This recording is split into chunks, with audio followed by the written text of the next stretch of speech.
Da-dun.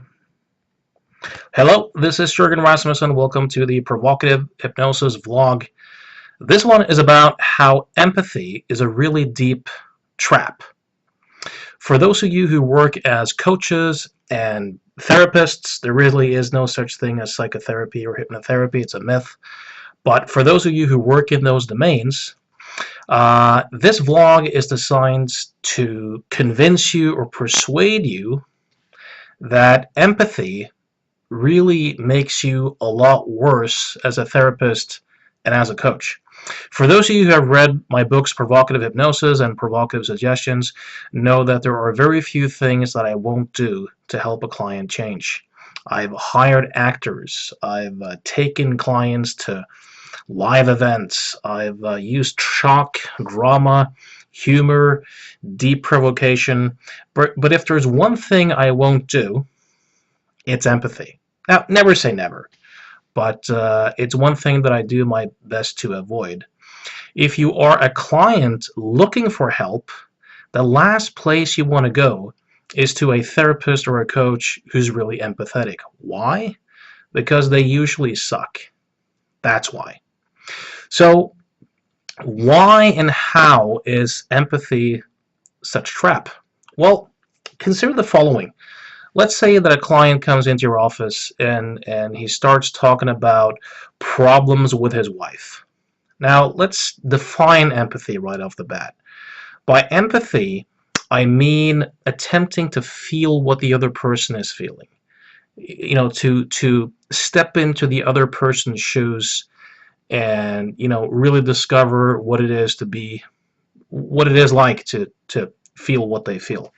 That's essentially what empathy is. So let's say that the client comes in and he talks about problems with his wife. Now, if you're going to be empathetic, if you're going to try to put yourself in his shoes and understand and really feel what he's feeling, what's going to happen is that, various images and cognitions and feelings, memories are going to emerge in your consciousness and also behind the scenes that you're not even aware of. Now, here's the crucial thing. Those images, those memories, and those feelings, they come from you. They don't come from the client. They have nothing to do with the client. And if you then begin to work with the client based upon those memories and feelings and cognitions that come from you, you end up essentially doing work with yourself at the expense of the client, because you're feeling your own feelings. You're not actually feeling the client's feelings or what the client is actually feeling. It's a really crucial thing to realize. And when you're self-absorbed, when you're empathetic, you really get more narrow and you get more self-absorbed. And when you're absorbed into your own feelings and your own memories and your own cognitions, you have relatively little attention left for your clients. You're not really present with your clients anymore. So that is one big reason. Now, in terms of symptoms, people develop symptoms because they're afraid of their own experience. If you're a human being, you're going to have thoughts and feelings, moods, various states of mind emerge in consciousness. That's the game of life. Now, as soon as we mark out and deem some of these experiences and feelings and thoughts as unacceptable, and we begin to resist them, if we do that and we either fight the experience, or we begin to obsess about it and try to think our way out of it in a ruminative way, that's when the experience has a tendency to turn into a symptom. So when a client comes into your office, he's coming in with a subjective experience that is disowned, that he's not really able to feel, that he's decided is unacceptable, or that he must not feel or must not experience. Now, if you're a highly empathetic person and you have your own unresolved stuff, which everyone does, if you're then going to attempt to feel what the client is feeling as they go into their symptom states, you're going to access similar type of states in yourself. And if your resistance is high, a lot of therapists and coaches are quite neurotic. So if your resistance is high, you're going to begin to fight your own experience and obsess about your own experience, and it's painful. And what you will then be inclined to do is to save the client in a kind of compulsive way.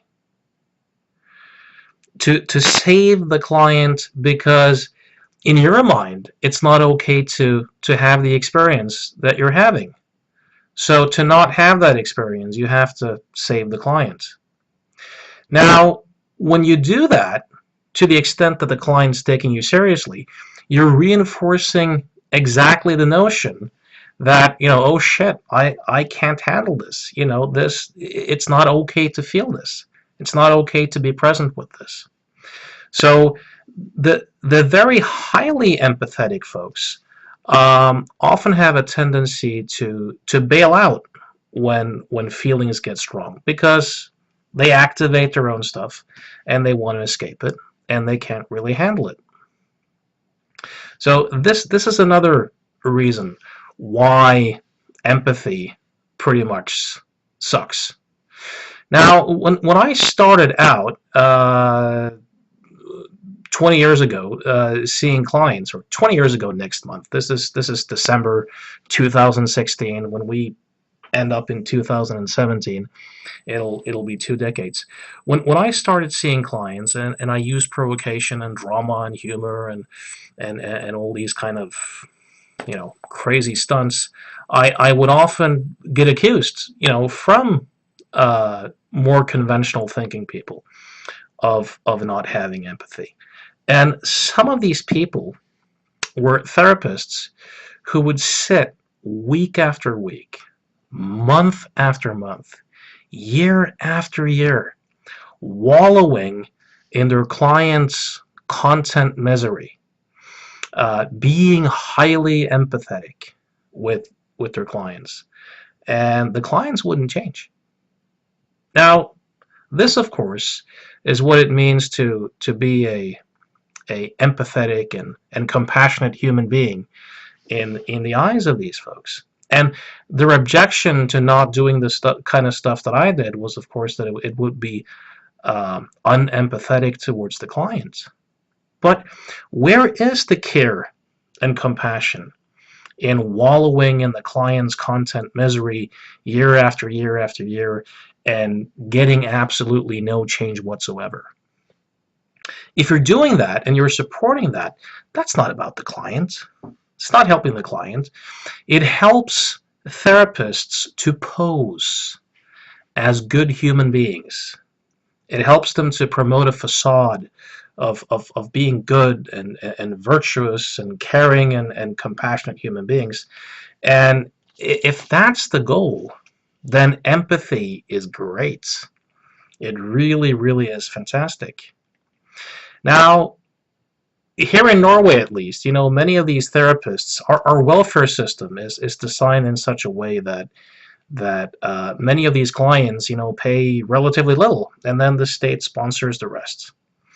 So from a self-serving point of view, they made a lot of money, and they had a steady income. And that's how they paid for their car and for their house payments and for the vacations they went on and for the lifestyle and the social status that they had, while at the same time pretending that this is all about the clients. It has, of course, nothing to do with them. I remember once I worked with a client with anorexia. This is 15 years ago, who was 39 kilograms, 179 centimeters. And she had wealthy parents, so she'd been all over Europe to various clinics and experts who worked with anorexia. And this was actually my first anorexia case, which was great because I was willing to do whatever it took. And one thing that I got from the father was that the father said that she was kind of snobbish and she had a lot of contempt for drug addicts. And immediately a stunt came to my mind of how I could use this, because I knew I would kind of have to shake this woman a bit to get some change. So I asked the father not to tell the daughter that I knew this. And this is just one of the stunts that I did, but I had a friend of mine dress up as a drug addict, and he was damn good. He looked really, really convincing. And to be at the train station one of the days, because I saw her pretty much every day for a week, and to show up at the train station while she arrived, and to walk up to her and say, you want to buy some stuff, or do you have something to sell? I can't quite remember. And she responded by saying, do I look like that? In this snobbish, kind of contemptuous way. And he did a marvelous job and said, hey, come on, girl, you're one of us. And this thing kind of, And when I picked her up, she looked at me and said, uh, she told me what happened, and she said, has Peter from the Anorexia Association been here again? Which referred to another stunt I did. And I lied to her. I pretended to be really angry that she would accuse me of this. And I said, look at your fucking arms. You look like an addict. You're right outside the train station. What do you expect? And she apologized, and we started driving. And I asked, how was this drug addict? And she was like, man, he had really, really hit rock bottom. Anyways, which was of course not true. My friend was okay, but I spoke to my friend's mother, who works in psychiatry, and she knew about the stunt, and she was a bit outraged, and said, how can you do something like this? Don't you take her feelings into consideration? What if you hurt her feelings? As if that's what this is about. And I said, I don't care about her feelings. I care about saving her life. I don't give a shit. I have no empathy when I do those types of sessions. What I do have a lot of is compassion. I have a deep want to help for that person not to suffer. And I told her, I don't care if her feelings are hurt, if what we do is useful. What I don't want to be is one of those guys at a funeral, where people talk about cliches about, and knowing in my heart that I didn't do what I could, that I hadn't really gone full out. And I'm happy to report, last time I heard from her was 8 years later, and she was doing marvelously. And here's something really interesting too. Of the many empathetic therapists and experts she had worked with, and she was based in Germany. When she came back home, and people started noticing her gaining weight and returning to a more balanced, more healthy state, they would ask her, which doctor did you work with, which institute, which place. And when she told them it was me, and based upon neurolinguistic programming and hypnosis, no interest whatsoever, because I'm not part of the tribe. And that's something interesting about empathy too. We seem to have a lot of empathy for people we identify with and are part of our tribe, but it's very often at the expense of people not part of the tribe. By the way, here's a really interesting experiment for you. If you ever have to go to a funeral, which you of course will have to sometime, If you go to a funeral, you know, take a look at the people who display the most crocodile tears, and who make the most fuss and the most drama. And then ask around, notice, like, what role did that person often have in the life of the deceased? Now, I'm not going to make any hard claims here, but I've seen this on a few occasions. And the people who want to, steal the show in the funeral, and who have all these crocodile tears, these, first of all, they're of course not feeling the dead person's feeling. The dead person's dead. They're feeling their own feelings. Um, these folks, in the few occasions that I've seen, have often been among the least compassionate people in that person's life. So instead of empathy, I think you want to do something else. And that is, you want to have very clear boundaries. Be able to differentiate between your experience and the other person's experience. And you want to have a lot of compassion. You want to have care. When I'm talking about empathy, remember, I'm talking about that tendency to want to feel what the other person is feeling and to step into the other person's shoes. That's what I'm against. I'm not against kindness. I love kindness. I'm not against care. I'm not against compassion. Now, compassion is about wanting the other person to be free of suffering for that person's sake. You want to have a lot of compassion. Now, interestingly, there's been a lot of studies done on meditators, people who have meditated for decades.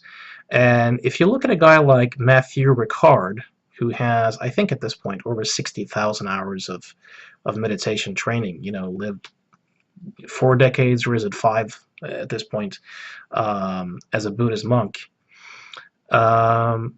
He's unofficially the world's happiest man. And the happiest mental, I don't like to use the word, but the happiest mental state ever recorded is compassion. And it probably has something to do with us being the social animals that we are, but that ability to really be compassionate really helps the clients, it really helps people, and it really has a tendency to make us happier too when we're able to live from that place. So I'm all for that. There's something else here too that I want you to think about, and that is perspective taking. There's a lot of emphasis, especially in the NLP world, about perspective taking, about imagining that you're floating into the other person's body and that you're seeing the world through his or her eyes. But perspective taking really isn't all that it's cracked up to be. Because here's the thing. If I imagine what it's like to be you, what I'm experiencing is my own imaginings and my own thinking about what I think it's like to be you. And if my premises, if my basic ideas or theories about what it's like to be you are off, then me doing the mental gymnastics of perspective taking is not going to make me any more accurate. It's not going to lead me to understand where you're coming from any better. In fact, it's likely to make me even less accurate, because the more I play these mental games and do this sort of mental acrobatics, if my premises are off, if I don't really get you, then I'm just investing even more into my imaginings about what it's like to be you. and I'll be even more convinced that, you know, I understand you, and that these ideas have something to do with what it's like to be you. There's some really interesting studies done where you actually take couples who've been together for quite a bit of time, and you essentially do a survey where you know, one partner is asked, you know, to kind of predict the other partner, and to give information about the other partner. You know, what is she like in terms of this and that, and you have a control group who's just asked to do it, and then you have a perspective taking group who spends a little bit of time before that imagining, you know, being their partner, and, you know, seeing the world through their partner's eyes and that type of stuff. And it's not a huge difference between the groups, but actually the perspective taking groups do worse. Another ironic thing about this is that, you know, think about negotiations or conflicts where people's perceptions are likely very different, and the way people view themselves and view each other are likely very different. Now, these are contexts where it's very likely that your basic understandings about the other person is off. And if you then add to that by doing perspective taking and doing that type of mental gymnastics, you're likely becoming more overconfident and more certain that you get something about the other person, while you're likely at the same time decreasing your accuracy. So what do you do instead? Well, you ask. You ask the person. You know, that's one thing to do. Now, people often lie. People often present a facade. So you want to come from a compassionate place and a very present place, and make sure that you create a context where it's safe for the other person to actually disclose, and where they also get the impression that you're really willing to hear what they have to say. You know, that will kind of give you the best odds. Now, having said that, you know, introspection in and of itself is also a deep trap. You know, the truth is that we have, and anyone who has a lot of experience with hypnosis knows this, we have relatively little insight into ourselves and our own processes. We think that we have, but we really don't. So essentially, for the most part, we're just making it up. There's a lot of there's a social psychologist by the name of Timothy Wilson who's written an excellent book called Strangers to Ourselves, who has some wonderful writes about some wonderful experiments that kind of show this. I highly recommend that book. This example I don't think is from that book, but it's one I find particularly stunning. And this is one where people are given two photographs of people who look very different, and then they're asked to select the person they find the most attractive. Now, the picture kind of gets, you know, placed face down and then pushed towards the participants. Now, some of the time, the participant actually gets the face that they did select, and they get asked, you know, why did you find this person more attractive? And, you know, they create some sort of story. Now, but about half the time, there's a sleight of hand involved. So they actually get the face of the person that they didn't select as the most attractive. And in this particular experiment, they have all the time they want to select who they found the most attractive. And only 27% actually notice that the person that they're now looking at is not the person that they found the most attractive.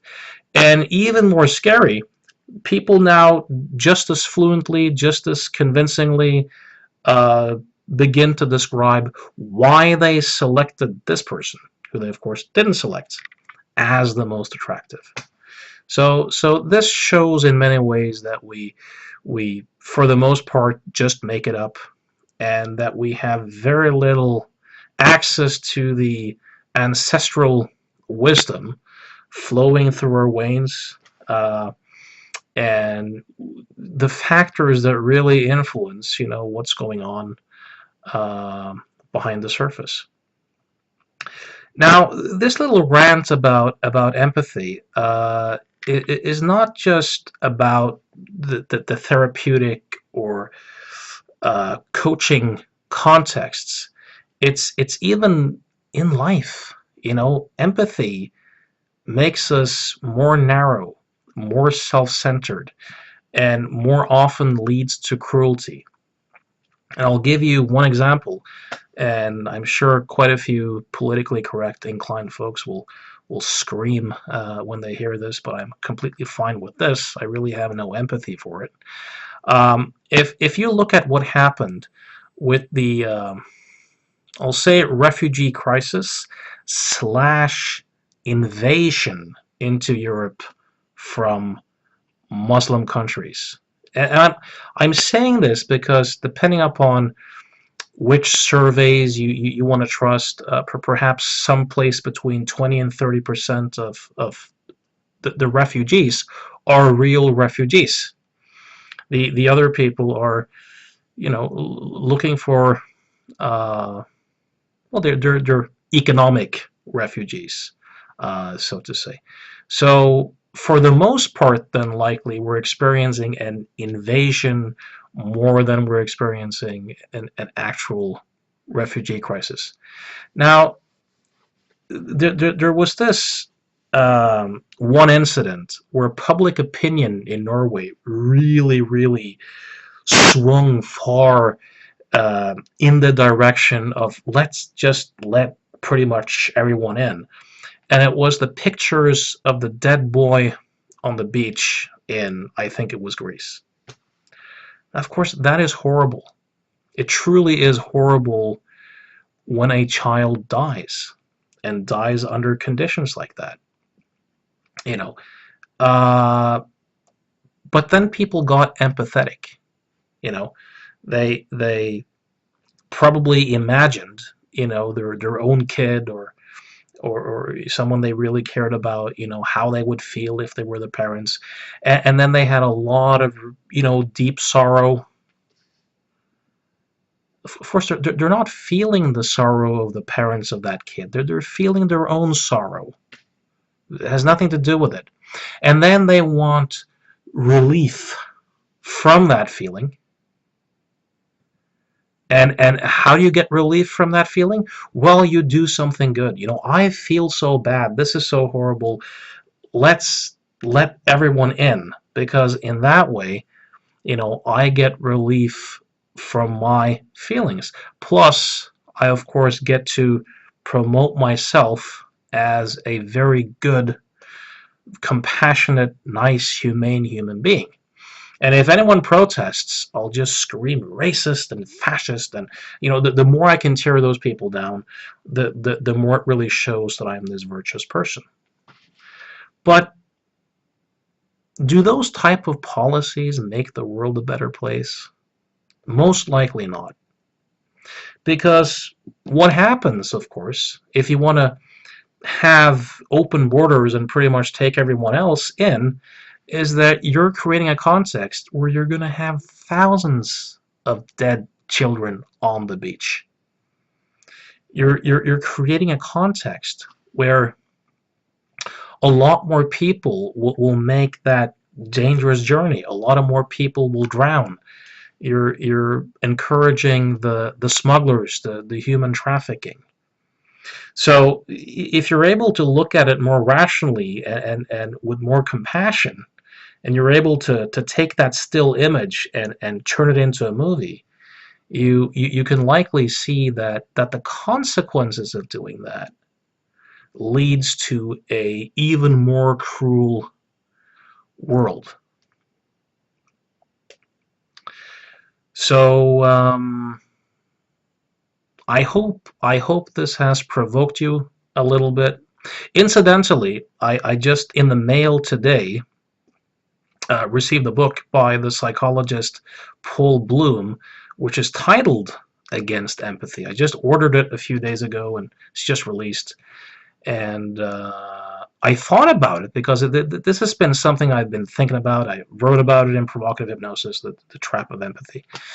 So I haven't read that book yet, but I've read quite a bit of what he's written on other topics, and I really like his thinking. So it's likely a book that's worth checking out, even though I haven't read it yet.